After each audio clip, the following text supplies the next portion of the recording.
जहां एक और आधुनिकता की दौड़ में पुरानी संस्कृतियां खेलकूद विलुप्त होती ही जा रही हैं, तो वहीं दूसरी ओर रायबरेली के विकास क्षेत्र खीरों का पाहू गांव उन्हीं संस्कृतियों को समेटे हुए नजर आ रहा है। यहां हर साल की भांति नाग पंचमी के दिन होने वाले अखाड़े, कूद, कुश्ती और अन्य सांस्कृतिक कार्यक्रमों का आयोजन किया गया है, जिसमें गैर जनपदों से आए हुए मेधावी बच्चों और बच्चियों ने भी हिस्सा लिया है।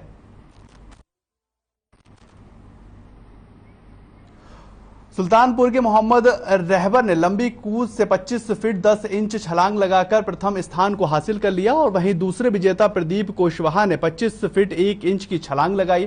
आदित्य सिंह ने 24 फीट 11 इंच की छलांग लगाकर तीसरा स्थान हासिल किया है और प्रथम पुरस्कार को 21,000 रुपए और द्वितीय पुरस्कार को 15,000 और तृतीय पुरस्कार को 10,000 रुपए दिए गए। अधिवक्ता कनक सिंह प्रधान पाहो और धन्वर सिंह भदौरिया के साथ साथ पूर्व प्रधान गुलहरिया और बलबीर सिंह धुन्नी शहीद विनोद सिंह राठौर ने पुरस्कार देकर विजेताओं के उज्जवल भविष्य की बधाई दी है।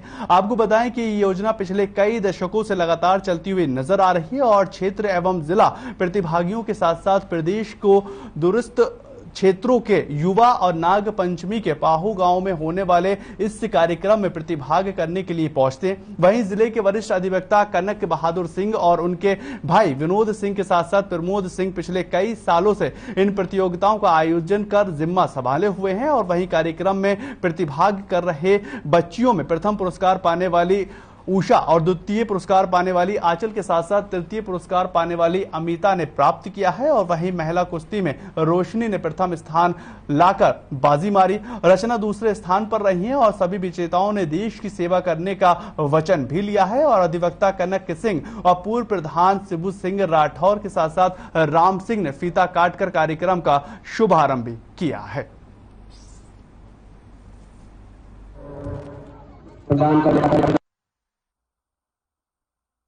ये हमारे यहाँ काफ़ी मतलब बुजुर्गों से चल रही है। हाँ, लेकिन इसको हम बृहद रूप में 5-6 साल से चला रहे हैं। सर, तो ये जो कूद है उसके बाद कुश्ती भी होती है। हाँ, और कौन कौन से कार्यक्रम आयोजित किए जाते हैं? इसके बाद हम लोग जैसे ऑर्केस्ट्रा है, ये सब है, आला कूद है। सर, इसमें प्राइज क्या दिया जाता है? इसमें पहला हमारा है 21,000 और दूसरा है 15,000 और तीसरा है 10,000। इसके अलावा करीब 10 प्राइज और देते। आयोजन इसलिए करते हैं कि जिससे लड़कों में थोड़ा प्रोत्साहन बढ़े और ये जो पुरानी परंपरा बंद हो रही है ये थोड़ा ठीक से चले, लोगों में उत्साह रहे और आगे चलती रहे। कहते हैं पुराने जमाने, पुरानी विधाएं, पहले के दौर में खेल कूद एथेंटिक जितने भी होते थे वो करने से लोग स्वस्थ होते थे। गांव में नौटंकी, ऊंची कूद, कुश्ती ये सब जब होती थी तो लोग स्वस्थ होते थे, उनकी लंबी आयु होती थी, लंबा जीवन होता था। लेकिन अब चीजें बदल चुकी हैं। पहले संसाधन कम थे, अब संसाधन ज्यादा हो गए। उन चीजों का, उस परंपरा का नाम बदला गया है केवल। मेरे साथ ये एक लड़का है जो कि विजेता फर्स्ट विनर है ये, और एक मेरे साथ बेटी है। ये दोनों बच्चे आज यहाँ पाहो में लंबी कूद में प्रथम स्थान पर आए हैं। इनसे बात करते हैं कि आज जो प्रथम स्थान पे आए हैं ये आगे देश के लिए क्या करना चाहते हैं और यहाँ से जीतने के बाद अपने देश के लिए सेवा कैसे करेंगे और कैसे ये अपने देश के चार चांद लगाएंगे और कैसे आगे बढ़ेंगे। क्या नाम है बेटा आपका? उषा। उषा कहाँ रहती हो? रायबरेली जिले में। क्या उम्र है बेटा आपकी? 17। बेटा किस गाँव से हैं आप? अच्छा, आज आप प्रथम स्थान पे आई हैं, कैसा लग रहा है आपको? बहुत अच्छा। कितना प्राइज मिला आपको? 21,000 रुपए। 2100 रुपए। क्या कहना चाहती हैं आयोजक मंडल के लिए और क्या कहना चाहती हैं इस गांव के लिए, पाहो गांव के लिए? कुछ धन्यवाद देना चाहती है बेटा? देश के लिए क्या करना चाहती है आगे बढ़कर? ओलंपिक खेलना चाहती है बेटी। कौन कहता है बेटियां पीछे हैं? क्योंकि जब खेलेगा इंडिया तभी तो आगे बढ़ेगा इंडिया। इसी कड़ी में ये बच्चा मेरे साथ मौजूद है जो कि प्रथम स्थान पर आया। क्या नाम है आपका? मोहम्मद रहबर खान। मोहम्मद रहबर खान जी। ये बताइए आप कहाँ से हैं? सुल्तानपुर से।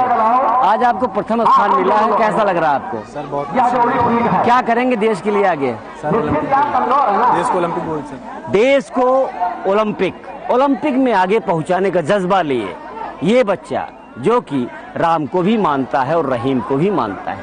कौन कहता है दिलों के बंटवारे हुए, खाली हम आप समझ जाएं हम सब एक हैं, क्योंकि खेल ऐसा है जिससे हिंदुस्तान आगे बढ़ेगा, और जब हिंदुस्तान आगे बढ़ेगा तो यकीन मानिए हिंदुस्तान को विश्व गुरु होने से कोई रोक नहीं सकता। कैमरा पर्सन अजय के साथ दीप्त मिश्रा, पाहो, हर खबर। खेल कूद खेलेगा इंडिया तभी तो बढ़ेगा इंडिया। ये प्लेयर मेरे साथ मौजूद हैं जो कि लंबी कूद का हिस्सा बने हुए हैं। अभी कितना ही कूदे हैं, मैं इनसे पूछता हूँ। क्या नाम है आपका? आदित्य सिंह। आदित्य जी, अभी कितनी आपने जो जंप लगाई कितनी फीट की है? 22 फीट की। क्या करते हैं? मैं 100 मीटर। नहीं, पढ़ाई करते हैं आप? पढ़ाई। क्या करना चाहते हैं बॉस? स्पोर्ट्स में देश की सेवा करना चाहते हैं। चलिए, ये जज्बा, ये हिंदुस्तान के लिए जज्बा है युवाओं का। अभी ये बच्चा जो है कूद कर आया है और 20+ फीट कूदा है यहाँ पर, और ये पढ़ लिख कर स्पोर्ट में देश की सेवा करना चाहता है। एक सज्जन और मेरे साथ मौजूद है, इनसे पूछेंगे।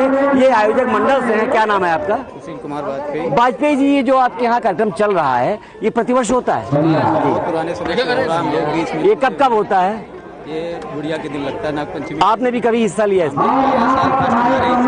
इसमें जो प्राइज है वो कैसे होता है?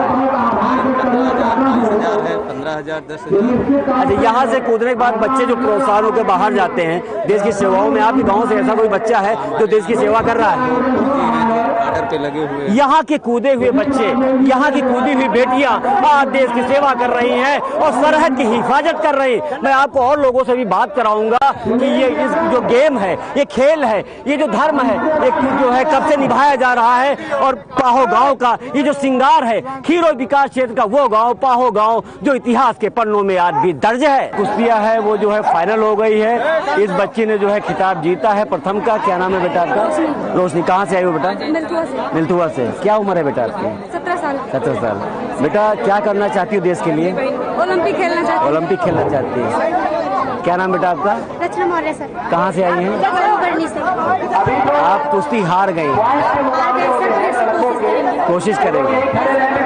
कहते हैं कोशिश करने वालों की कभी हार नहीं होती। ये बच्ची विजयी हुई है। आधे घंटे चली कुश्ती, उसके बाद इस लड़की ने जो है परचम लहरा दिया है। ये बेटी जो है दूसरे नंबर पे आई है। अब देखना है जो आगे कुश्तियां होती हैं उनमें जो है कौन जीतता है कौन हारता है, क्योंकि एक की जीत होनी निश्चित है तो दूसरे की हार तय है। पुरानी परंपराओं को आज भी जिंदा रखे हुए, आज भी समाज में अलग जगाए हुए और आज भी पुराने जमाने को याद दिलाने के लिए पाहो गांव का आयोजक मंडल वाकई में काबिले तारीफ है और धन्यवाद का पात्र है। हमारे साथ एक सज्जन मौजूद है, इनसे बात करते हैं। यह जो प्रोग्राम हो रहा है पाहो गांव में लंबी कूद का जो प्रतियोगिता हो रही है उसके जो है अहम किरदार हैं। आइए इनसे जानते हैं ये विधा, ये परंपरा इस गाँव में कब से हो रही है और यहाँ पर जीतने वाले को कितना इनाम दिया जाता है। उसके बाद इस गाँव में जितने भी जो है खिलाड़ी हैं वो देश की सेवा में कितने लोग मौजूद हैं अभी। सर क्या नाम है आपका? संजीव सिंह राठौर बबलू। संजीव साहब, आपके गांव में जो परंपरा है, ये जो खेल हो रहा है, ये कब से हो रहा है? जी, हमारे लोगों के अनुरोध चला रहा है ये बहुत करीब 50 सालों से। हमारे लोग बुजुर्ग लोग, हमारी ये करीब 6वीं पीढ़ी जी जी, जिसको अनवरत रूप से आगे बढ़ाने का हम लोग काम कर रहे हैं। सर आपके गांव में, पाहो गांव में ये जो बच्चे कूदते हैं आते हैं, तो क्या आपके गांव से कुछ बच्चे देश की सेवा में हैं? जी नहीं, निश्चित तौर पे हमारी देश की सेवा में है। यहाँ से पुराना ऐतिहासिक रिश्ता रहा है और हमारा लोगों का उद्देश्य है कि जो गाँव गाँव से शहरों में सारी व्यवस्थाएं हैं, लेकिन यहाँ गाँव स्तर पर व्यवस्थाएं, तो हमारा लोग निश्चित तौर पर मानना है कि जो गाँव लोगों की जो प्रतिभाएं हैं तो निश्चित तौर पर आगे प्रदेश स्तर पर नाम रोशन करें, आगे राष्ट्रीय स्तर पर नाम रोशन, ये हमारा उद्देश्य है। सर यहाँ से जीतने वाले जो बच्चे हैं उनको क्या इनाम दिया जाता है? यहाँ पे हम लोगों ने इनाम रखा हुआ है। पहला इनाम जो है प्रथम पुरस्कार 21,000 रुपए, दूसरा पुरस्कार 15,000 रुपए, तीसरा पुरस्कार 11,000 रुपए, प्लस कांसोलेशन 10 कांसोलेशन पुरस्कार हैं 2100 रुपए के, प्लस उसके साथ हम लोग बच्चियों को आगे बढ़ाने का काम कर रहे हैं। उसके सर इसके बाद ये जब शाम होगी तो कौन सा प्रोग्राम होगा? शाम को एक रंगारंग प्रोग्राम रखा गया है ऑर्केस्ट्रा का और 7 बजे से शुरुआत होगी। लखनऊ की पार्टी है तो हम लोग अनिवार्य रूप से उसको बराबर उसका जो है शाम का रंगारंग प्रोग्राम करते हैं। सर देश में क्या मैसेज देना चाहते हैं? देश में निश्चित तौर पर मैसेज देना चाहते हैं कि जो भी यहाँ की प्रतिभाएं हैं सरकार से गुजारिश करेंगे कि स्टेडियम बनाया जाए, जो प्रतिभाएं जहाँ नहीं पहुँच पाती हैं वो प्रतिभाएं आगे जाके देश का नाम। Thank you.